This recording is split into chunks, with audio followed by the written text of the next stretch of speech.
O Deus de nossos pais ressuscitou a Jesus, ao qual vós matastes, suspendendo-o no madeiro.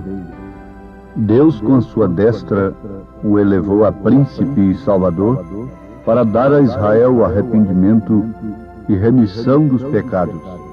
E nós somos testemunhas acerca destas palavras, nós e também o Espírito Santo, que Deus deu àqueles que lhe obedecem. E sem dúvida alguma, grande é o mistério da piedade. Aquele que se manifestou em carne, foi justificado em espírito, visto dos anjos, pregado aos gentios, crido no mundo e recebido acima na glória. 1 Timóteo, capítulo 3, verso 16.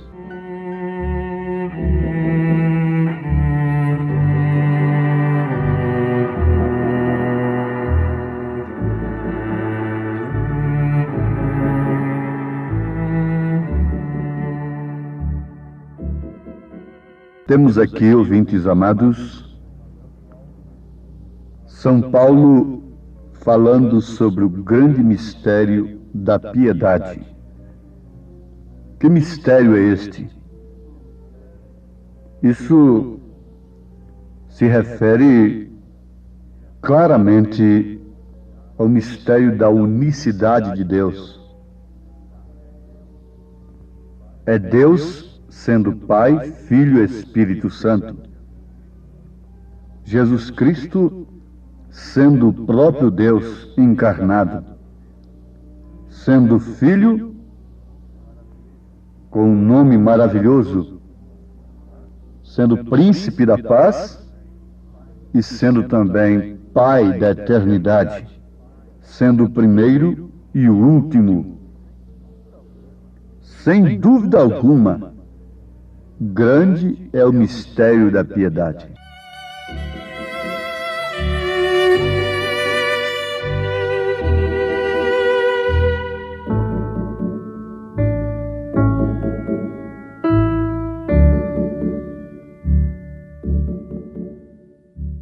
Vamos afirmar para os nossos ouvintes que se Deus não der uma revelação de si mesmo ao homem, o homem estará totalmente perdido no engano religioso. Jesus disse, se referindo à era em que estamos vivendo, que, se possível, enganaria até os escolhidos. Mas não é possível, graças ao Senhor. Por quê? O mistério, uma vez manifestado em Jesus Cristo, vem se cumprir agora em sua noiva. Não é propriamente em um homem à parte, mas sim na noiva de nosso Senhor Jesus Cristo, em seu corpo, que não tem outra cabeça senão o próprio Cristo. Então isso é um mistério que deveria se manifestar plenamente agora, nos últimos dias, quando o mistério da iniquidade também estivesse tomando lugar.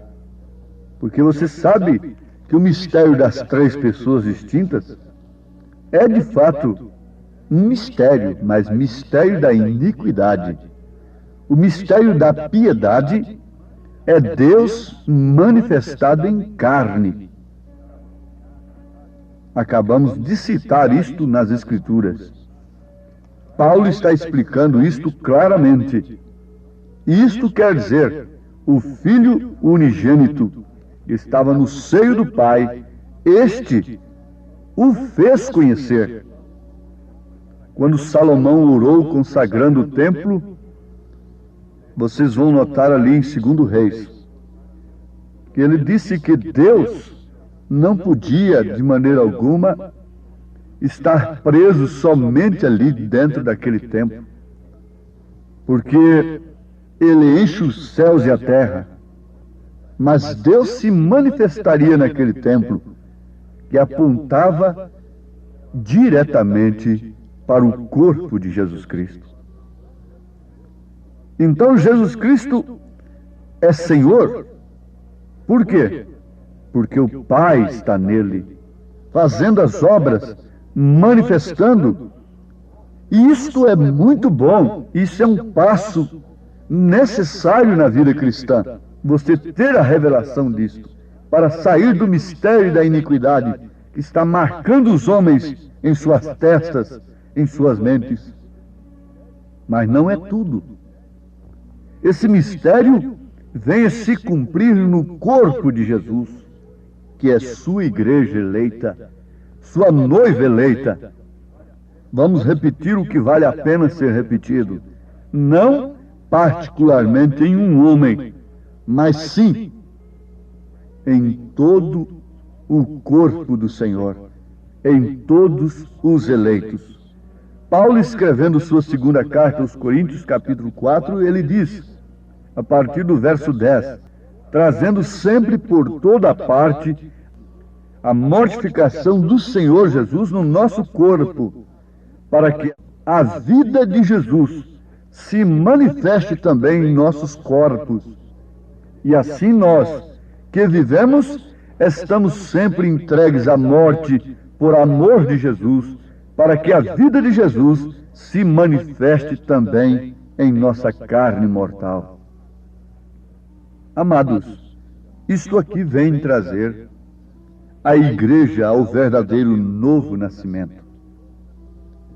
O novo nascimento conduz a igreja àquela estatura do varão perfeito. A fé, a virtude, o conhecimento, a temperança, a paciência, a piedade e o amor fraternal. Nada disto do homem particular, mas todas estas virtudes sendo de Jesus Cristo, do próprio Deus, operando nesta carne mortal. Isso é um mistério piedoso, isso é mistério da piedade. Deus se fazendo homem para que o homem se fizesse Deus. Somos pequenos Messias, somos deuses, diz a palavra. Agora, Sara achou muito duro e descreu naquilo que ela estava ouvindo Eloí falar com seu marido. Por quê? Porque ela se encontrava impossibilitada, mas descrendo, ela estava chamando Deus de mentiroso. A dúvida está dizendo que a palavra de Deus é mentira. Sara não morreu por causa de Abraão, e nós já não perecemos por causa de Cristo, por causa do Senhor Jesus. Mais tarde, Sara chegou à conclusão de que, de fato, o filho teria que vir através dela. Filho legítimo, não através de uma serva, escrava, mas sim o filho legítimo, Isaque, era através dela mesmo. E esse mais tarde chegou para Sara, e porventura não tem chegado para nós? Até quando vamos titubear e pormos a palavra de Deus em dúvida a nosso respeito e descrermos de suas promessas? Sim, amados. O que explica tudo isto é a falta do novo nascimento. O novo nascimento nos dá um novo espírito, nos dá um espírito limpo, novo, verdadeiro, tranquilo, sério, cheio do gozo do Senhor. O novo nascimento, o batismo do Espírito Santo, nos leva a sermos verdadeiros cristãos. Cristãos que, na verdade, devem ser mais exuberantes e cheios de prazer no Senhor que o mundo, quando saboreia as delícias de seus prazeres. A cristã tem muito mais prazer de se vestir de acordo com a palavra de Deus do que aquela mulher mundana tem prazer de sair semi-vestida na rua. Sim, o cristão verdadeiro tem muito mais prazer nas coisas de Deus do que o homem mundano sem Deus tem prazer nas coisas do mundo. Você vê aquele jogador viciado, que dá tudo pelo jogo, que passa noites no jogo. Ele está imergido ali, deu toda a sua vida, todo o seu ser, arrisca tudo no jogo. Um cristão verdadeiro ainda é mais do que ele. Tem muito mais prazer em Cristo do que aquele jogador viciado tem no jogo.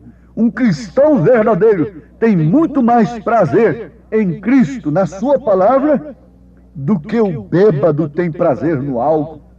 Um cristão verdadeiro tem muito mais prazer em Cristo e em sua palavra do que o fumante tem no fumo. E vocês podem perfeitamente ampliar este pensamento. Sabemos que tantos cristãos como os do mundo, tantas pessoas que têm o Espírito Santo, como as pessoas que não têm, são humanos. E por isso ambos têm emoções. Mas há uma diferença. A diferença é que o coração e as emoções do cristão estão inteiramente no Senhor da glória e seu amor, enquanto que o mundo satisfaz a carne do mundano. O Espírito Santo, a palavra de Deus, o gozo da glória de Deus satisfaz o cristão. Mas a quem é dado o Espírito Santo? Nós já temos aprendido o que é o Espírito Santo, para que foi dado o Espírito Santo e como receber o Espírito Santo. Mas agora nós perguntaríamos a quem é dado o Espírito Santo. Se você começar a analisar as Escrituras e a história, olhando por esse prisma, você vai constatar, você vai tirar uma conclusão da classe de gente que recebeu o Espírito Santo. Começa lá no tempo do dilúvio. Antes do dilúvio, quem é que tinha o Espírito Santo? Era Noé. E o que fazia Noé? Cria e obedecia a palavra de Deus. Você vem trazendo no Velho Testamento, vem vindo até o Novo Testamento, e depois você vai lá para o cenáculo em Jerusalém e veja quem foi que recebeu o Espírito Santo. Veja a classe de gente que recebeu. Em qual religião eles estavam, em qual denominação eles estavam quando foram cheios do Espírito Santo? É uma pergunta desafiadora. Eles estavam simplesmente na palavra do Senhor. Eles estavam simplesmente em obediência à palavra do Senhor Jesus Cristo. Ali não havia nenhum título de igreja naquele instante. Quando eles foram cheios do Espírito Santo, e veja que classe de gente, veja a classe de fé daquelas pessoas, veja o batismo delas. Sim, você tem coragem de dizer que Pedro errou em batizar o povo em nome do Senhor Jesus Cristo? Que Paulo também errou? E quem acertou foi a igreja casada com o mundo, não é? Sim, tendo emoções com as coisas do mundo, tendo sensação com as coisas mundanas. Esta é a que acertou, não é? Está aí até hoje batizando nos títulos, sem usar o nome do Pai, do Filho e do Espírito Santo. Como podemos ter prazer na palavra de Deus, no cumprimento das Escrituras, sem que aquele mesmo Espírito que estava em Pedro, dando aquela ordem, ele disse que a promessa era para aqueles e para todos quantos Deus chamasse. Nós estamos na mesma era que eles estavam, em um sentido, isto é, estamos sob o mesmo Deus. Jesus Cristo é o mesmo ontem, hoje, eternamente. Se naquele dia eles pensaram que os apóstolos estavam cheios de vinho por causa do estímulo, por causa do prazer, por causa de suas emoções, do cumprimento do que o profeta houvera dito, o profeta Joel, eles pensaram e disseram: estão cheios de vinho, estão cheios de mosto, estão embriagados. Sim, eles estavam embriagados, eles estavam cheios de gozo, eles estavam cheios de prazer, embora sabendo que estava pela frente deles cadeias, martírios, morte cruéis, mas eles estavam rejubilantes, exuberantes, cheios de prazer no Senhor, cantando dentro das cadeias, glorificando ao Senhor. Oh, que contraste tremendo com o mundo religioso de hoje, que se garba ser apostólico, que se garba ser cristão, que se garba ter Pedro como base, como alicerce. Que contraste, que paradoxo! Pedro disse: arrependei-vos e cada um de vós seja batizado no nome de Jesus Cristo para perdão dos pecados, e recebereis o dom do Espírito Santo. Mas o que acontece aos religiosos? Eles seguem adiante. Eles não podem ver isto.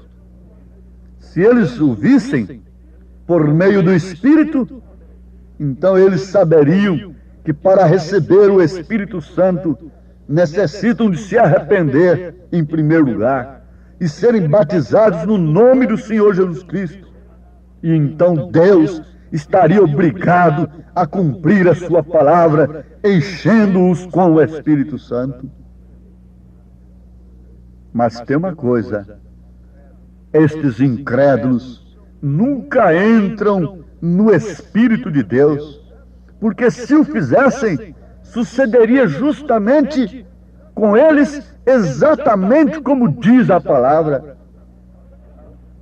Nós acabamos de citar Pedro dizendo: e nós somos testemunhas acerca destas palavras, nós e também o Espírito Santo que Deus deu àqueles que lhe obedecem. Você diz que está obedecendo a palavra de Deus? Isto é bom. Qual é o resultado da maneira que você está obedecendo? Tem lhe dado todo prazer e todo gozo em Cristo Jesus? Você já pode chamar as coisas que não são como se já fossem?